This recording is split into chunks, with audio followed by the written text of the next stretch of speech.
Hey, Justin, you want to watch a movie? Yeah, sure. What you got?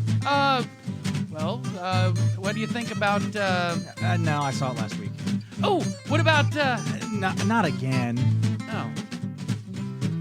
How about this? Wait. You want me to watch what?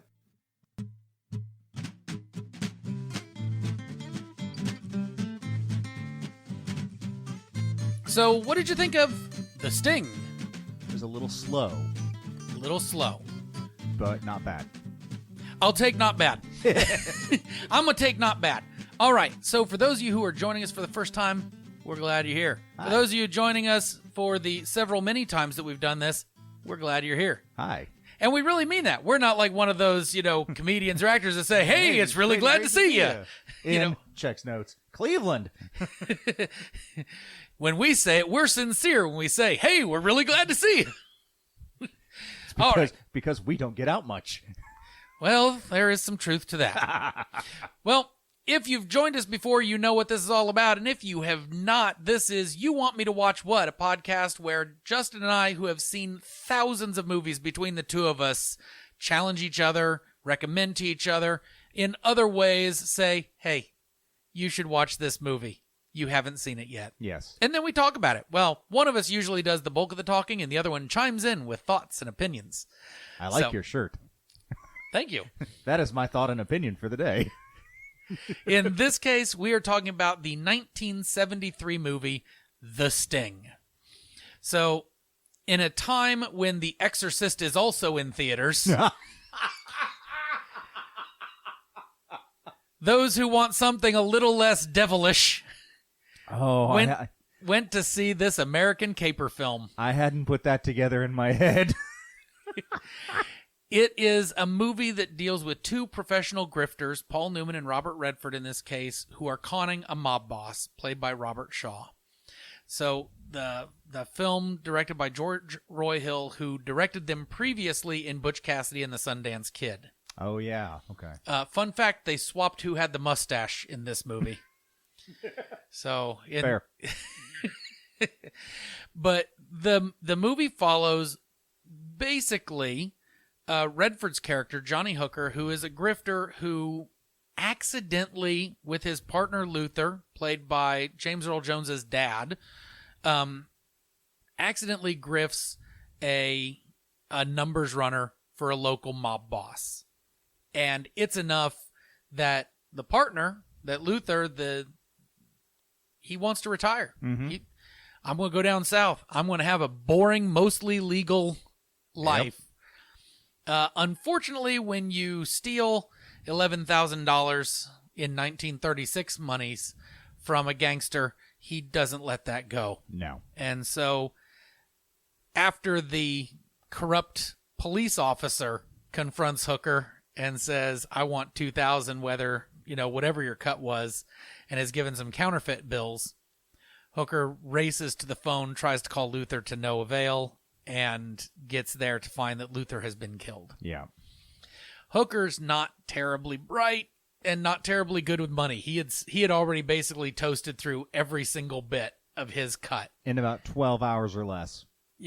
Bought suits, bought flowers, bought, a bunch of champagne, and $3,000 on one roll of the roulette wheel.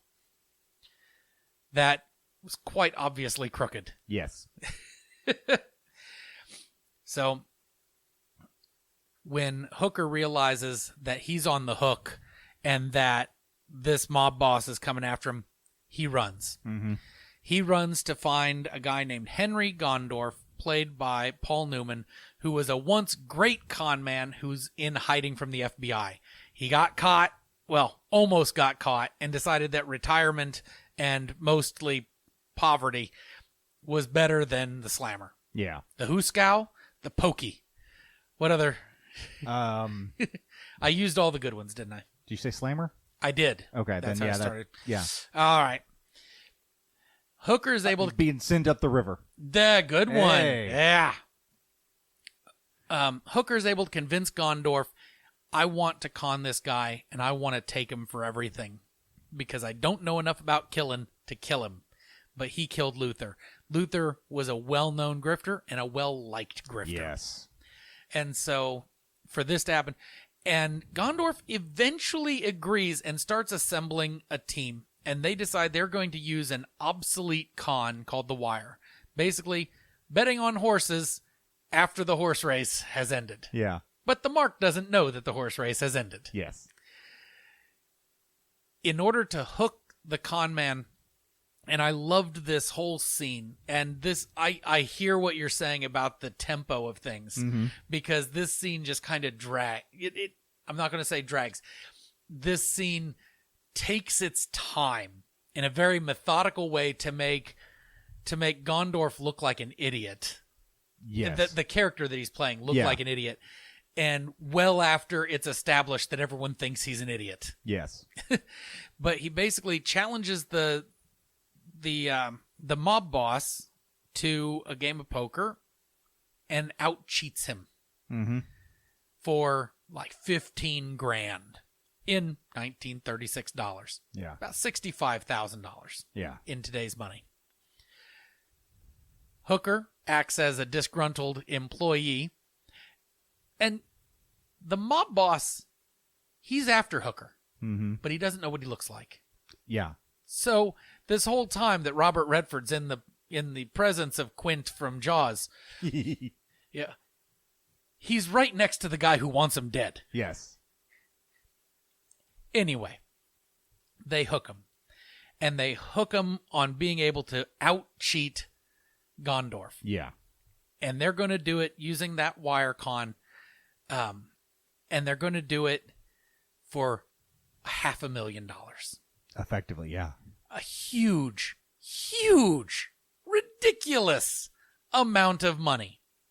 And that's in 1936 36 money. Which would be about $10.5 million now. Yeah. Let that sink in. Let that sink in. This is not chump change.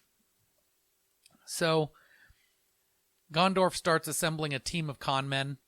Wonderful scene in the bar, by the way, when the corrupt cop shows back up. Oh, yeah. And everybody's just like, because the con man comes in and everyone's like, "Hey, how you doing? What's up, kid?" So on and so forth. And then the cop comes in, everybody's just like very quiet and just studiously eating their stuff. Yeah. It's a good moment. It was a good moment. scene, yeah. And the Charles Durning, he plays the corrupt cop, and he was in the Muppet movie. Yeah, right? he was the Colonel Froglegs, whatever his name was. Yeah. And every time now that I watch him in something, that's who I see first. You're welcome. It's half ruined me. Not all the way ruined me, but half ruined me on that. Because I mean, like, he was also Pappy O'Brien in Oh Brother, Where Art Thou? Yeah. You know, it's like, Fun fact, he was a professional dancer. Really? Yeah, and choreographer. Huh. Yeah. Anyway, played a really good corrupt cop, though. He did. So, the corrupt cop is after Hooker as well, because Hooker gave him counterfeit money. Yep. And so, eventually, the FBI contacts the corrupt cop and like, "We need you to bring in this Hooker guy because we want him to turn on Gondorf. We've been after this guy for a long time. We want him, and you're going to help us. Because if you don't, well, you seem to have a pretty nice place to live and a pretty nice car for a cop." Yeah. So all this is going on, and we're skipping over a ton of what's going on back and forth because there's all manner of double backs and betrayals and so forth that seem to be taking place here, there, and yon. It all comes down into the last scene of the movie where all of the threads come together and the Mark is given his bet. He quote unquote interprets it incorrectly. Yes. He doesn't. You know, they basically screwed with him. But he places the bet, realizes he's going to lose it, panics. The FBI comes in, you know, Gondorf shoots Hooker. The FBI shoots Gondorf. The corrupt cop is told to get the respectable businessman Doyle Lonigan out of the building. they get them all out, and everybody laughs because it was all theater. Yeah. And it ends effectively with Hooker refusing to get his share of the payout because he did what he wanted to do. He wanted to take this guy. Mm-hmm. He's like, I'll just blow it. Okay, they walk off into the sunset. Yeah. By the way, if that bothers you that I just spoiled the ending, it's a 50-year-old movie. You can deal with it. Yeah. But there are so many things about this that I like. And we talked briefly before the recording. Characters. Every actor in this. Yes. And how many character actors did we count up? I lost track. I mean, a lot. We're a solid dozen and a half. Yeah. Easily. That you just walk through and you might not know the name, but then you're going to start picking out the faces. You know the face, yeah. It's like, oh, that guy, that guy, that guy. That guy. So good there. I get what you were saying about the slow, because there are scenes that seem to exist mostly to slow down the pace. Yeah, and I don't understand that. I mean, I'm sure it made sense at the time, but looking at it in 2023, I'm just like, can we move on? We have gotten used to a much faster rate of storytelling. Yeah. Because, and take Avengers, it crammed so much into the 2 hours. It did, yeah. Imagine if they took the time to just kind of linger on a shot for, an extra 5 seconds here, 5 seconds. It'd be a 4-hour movie. It would, yeah. For the first Avengers yes. movie, and it would change the whole thing. This one, I think of it less as slow and more as measured. It's a very paced movie, because then when things happen, they happen quick. This is true, yes. This is very true. So you get kind of a very up and down kind of thing. And because you have a much better grasp of how music sets tones and so forth, I want you to talk a little bit about the music after you give me some more insights into the movie itself. Yeah. Okay, so like I said earlier, it's measured. We'll use that term. It is measured. Thank you for using my euphemism. That's a different podcast. But other than that, there's really nothing about the movie that I didn't like. I enjoyed all of the acting that was taking place. The casting was fantastic. Even at the end, the FBI grift had me fooled. Oh, yeah. It wasn't until both Gondor and Hooker were, quote, dead that I realized, okay, I see what happened here. Mm-hmm. And sure enough, they get up and everything's fine. Because I honestly thought, Hooker had been brought in by the corrupt cop and the FBI and told, hey, you turn Gondor over, or, Gondorf. Gondorf is a place in Middle Earth. Earth. That's right, Gondorf. And I thought for sure the movie was going to end with the FBI busting into the joint, having the grift already been run, and it's just a shell of a building at that point. They gave them the wrong time. Mm-hmm. But no, as soon as they busted in and the two main characters died, I'm like, okay, I know what happens now. I get it. I see what you did there. I'm hip to this job. I'm hip to this jive, yes. So that was all good. Mm-hmm. The music was fantastic. It is all ragtime. In fact, the movie starts with Scott Joplin's The Entertainer. Which, fun fact, in 1974 was just known as the theme from The Sting. Yeah. It's funny how that happens. Mm-hmm. But every bit of music you hear is ragtime in some fashion. I don't know if it's all Scott Joplin, but it is all Scott Joplin? Except for 2 songs. And it's Scott Joplin as basically reinterpreted by Marvin Hamish. Well, yeah, but it's Scott Joplin. It's all his rags. Ragtime. And for the timepiece that the movie is set in, it fits so wonderfully. They didn't try to cram in a 70s pop song or disco and punk rock, not punk, but hard rock were kind of coming into their thing in the 70s. And so it would have been very easy and money-making to try and slip something like that in, even over the end credits. No. They modernized ragtime a little bit to make it a little bit more modern, for lack of a better word. They made it fit. They made it fit, but they did it respectfully to the music. And that made me so happy. Yeah. So I cannot sing enough praise about the soundtrack to this movie. It lent the tone. Yes. With no pun intended here, but it lent the tone of that light entertainment that this movie seemed to be going for. Yes. This isn't heavy drama. No, it's not. It has some dramatic moments in it, but it is not heavy drama.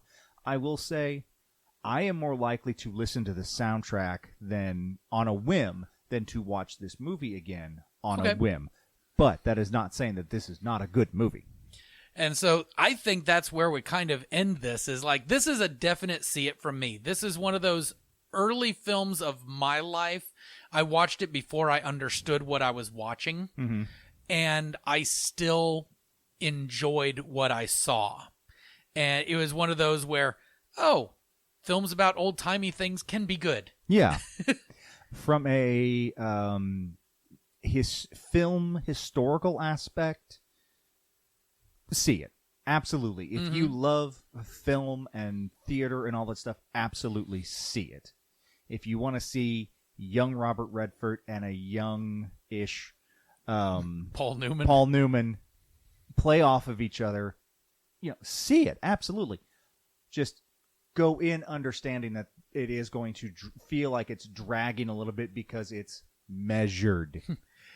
It is, like so many things we talk about, a product of its time. Yes. Because, and I'm going to say this, it's half of a loaded statement, but only halfway. If you rewatch The Exorcist, which is one of yours and my favorite horror movies. Mine too, yes. If you rewatch that without, trying to take away the love that we have for that movie, it is the same kind of boat. There's so much space between what's happening that's like, just get me to the pea soup. I'm going to argue that because in a horror film, those long stretches build up suspense because something is going to happen, but you don't know when. This, on the other hand, a con is happening. You just don't know what part of the con is happening, and it lingers too long. I can accept that a bit. Now, if the sting could be shortened by 5-10 minutes, and the whole thing flows better. I absolutely. There are just a few things that you could just cut down, like in the dance hall. Yep. For instance, that's all I'm going to say. Watch it, and you'll know what I mean. But just trim it down here and there, and instead of a 2-hour and 10-minute movie, just make it a 2-hour movie, including credits, and you're golden. Credits are really good. Credits are good, yes. So, okay. So a see it from me, a see it if you like film from you. Okay, let me absolutely see this, but go in knowing that it does kind of pace itself measuredly. Fair enough. So I think it means it's your turn. Yes, and I've got something. All right.